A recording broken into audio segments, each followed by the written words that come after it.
Hey everyone, welcome back. Today what I'm going to look at is the NVMe inside the Legion Go versus the NVMe inside the ONEXGPU.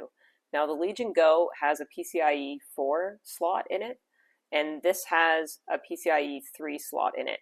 So the PCIe 4 is double the speed of a PCIe 3. Let's check to see what the difference is between the two. And how I'm going to do that is just using the turbo mode function. We're going to give that extra 20 watts into the Legion Go. We've got a Thunderbolt 4 cable into the Legion Go, and then we've also got a display port. I'm going to run it into an external monitor. We're going to test it that way just to get it a little bit extra of a boost. So if we're running it on the display for the Legion Go, it'll be a little bit less than what it would be on an external monitor. But we're just going to take a look at what the difference is between the two. So how I'm going to do that is we're going to have Shadow of the Tomb Raider. I'm going to run it on the Legion Go drive, and then we're going to move it after on the same settings and run it on the ONEXGPU. And I'm going to do that on the same start. So I'm not going to restart the device or anything. We're just going to move it. We're going to use it on the same run and then see what the difference is between the benchmarks. So before we do that, let's just take a look at our display settings. And how we can do that is just hitting that one button on the Legion Go on the left controller, and that'll pull up this side menu here, and you can take a look at your TDP, you can take a look at your OS. You can see I'm using balance, and then I'm also using balance on the OS. You can flip it to efficiency if you're not using a lot of CPU, but I'm gonna just give myself a little bit of extra CPU for these tests. And running it on balance is going to help with your performance overall to have a stable power supply running between the two devices. If you run it higher than that, you'll have a risk of crashing in the middle of your games or potentially blue screening. So just make sure that you're running it on balance if at all possible.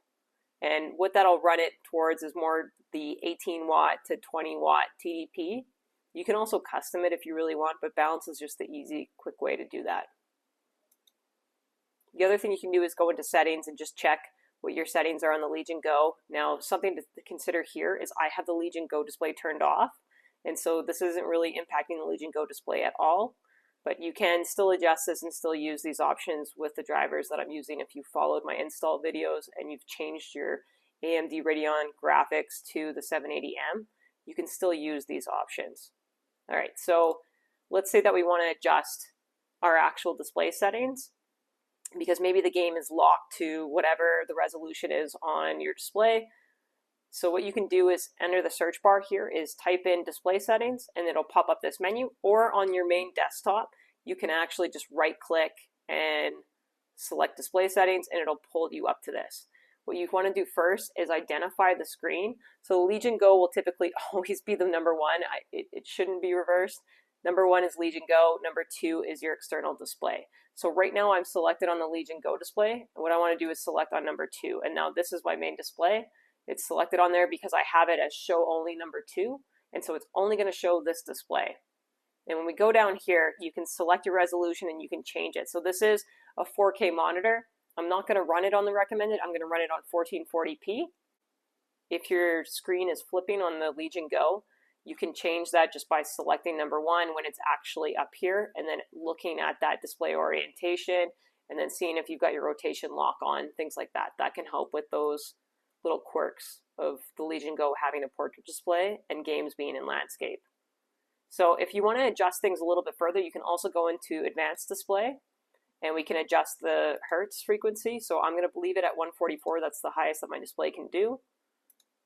And again, we're going to leave it at 1440p. So now that we've checked the display settings, I'm going to open up Shadow of the Tomb Raider, and then we'll take a look at that.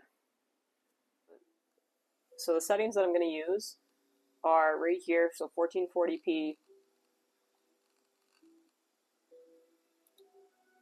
In here, it's set to high. And then what I'm going to do is just turn off motion blur. And then we can run the benchmark here. I just turned off motion blur. It's not something that I'm a fan of using. And let's see what this looks like.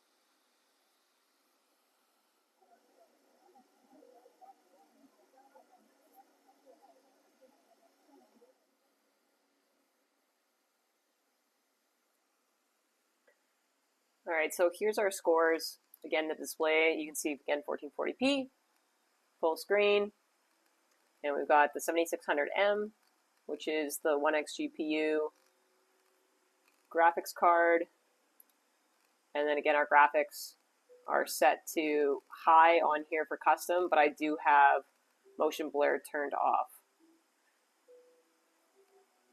And we're getting 96 FPS on average, which is pretty great. So what I'm going to do now is I'm going to actually move this file right to the 1XGPU, and then we'll run it again on the same settings. And we are moving it over. I'm not going to restart the computer. We're going to run it just as it is so that we get the similar result. There's no reboot or anything refresh for any of the programs. I'm also not running through OBS just so that we don't have any more programs constraining the Legion Go for these benchmarks. All right, I'm back in. Now it is on the 1XGPU NVMe.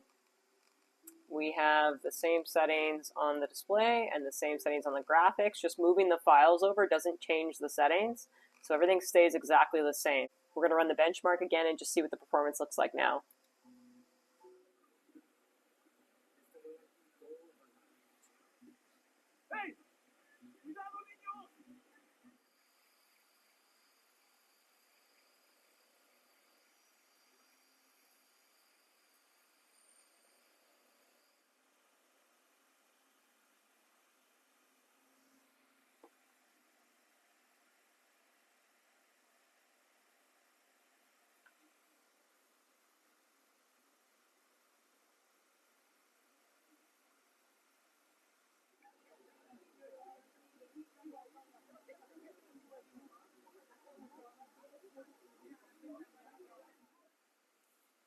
All right, so interesting enough, the results are actually identical. So for this game, it makes zero difference whether or not you're using the 1XGPU drive with the PCIe 3 or if you're using the Legion Go PCIe 4. So this one made no difference whatsoever in terms of the average FPS that we were getting. But you can see all the details here, and everything is exactly identical other than we moved the file over. Just for fun, let's run it on the highest settings. So let's just change it over here to the highest settings. Let's run the benchmark and just see what happens. And again, this is on the 1XGPU drive.